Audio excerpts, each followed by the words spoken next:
It was a day to be remembered. Number 23 had made his way to the Hall of Enshrinement, a spot reserved among the greatest ever to take a jump shot. Kelvin Murphy had overcome the final obstacle in his bid to prove all of the doubting Thomases wrong. 5 feet 9 inches of speed, strength, quickness, and leaping ability that made Murphy one of the best of all time. Nationally, Kelvin Murphy will always be known for his great years with the Houston Rockets, but for those on the Niagara Frontier, Kelvin Murphy's name is synonymous with Niagara University basketball. For 3 years, Murphy burned the nets in a Purple Eagle uniform, with moves that left the opposition stunned. He left his impression on the game, his teammates, and his opponents. We were so scared of him. I mean, we were like everybody else. We read all these press clippings about this guy averaging 50 points and a guy that scores 70 in a game, all that.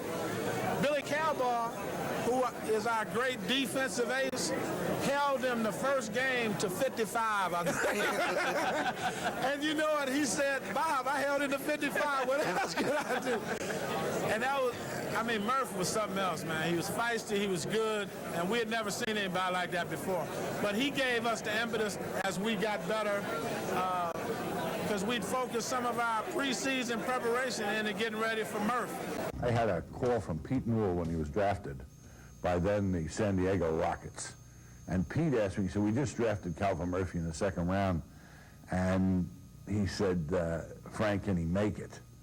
I said, he'll play for you for 15 years. To Kelvin, let me say this to you, Kelvin. You give my career credibility. Oftentimes people will ask me, well, where'd you play ball, Tony? I said, Canisius College. And say, well, where's Canisius College? And in Buffalo, New York. But I tell them I played against Calvin Murphy and Bob Lanier, and all of a sudden they think I'm somebody. So, Kelvin, thank you very much 30 years later. Calvin, I think with about a second half left, hits the jumper from the corner and beats us. He was a great player. Great person, too. Calvin Murphy was one of the greatest of a particular class that plays basketball. You know, they're not giants. They don't overwhelm you with their physicality, but they have tremendous heart, very high intelligence, and a great shot. And the shot you get by working constantly at it. He was one of the great shooters and a great joy to watch, and always, as far as I can tell, an extraordinary gentleman. So I'm glad he's being honored. He deserves it. He still plays in his spare time. Any tips you could possibly give him? I know, as I said, you play quite a bit. Well, do you know how old he is now, Murphy? Well, he's got to be about 45. 45. At 45, my advice is keep playing the way you play. When you get to be my age, learn to cheat. Every scoring mark in the Niagara University record book belongs to this native of Norwalk, Connecticut. His 68 points against Syracuse, his 38-point-plus average as a sophomore, or a 33-point career mark overall. All monuments to a man who single-handedly created an era in Niagara University basketball history that will never be forgotten. Kelvin Murphy.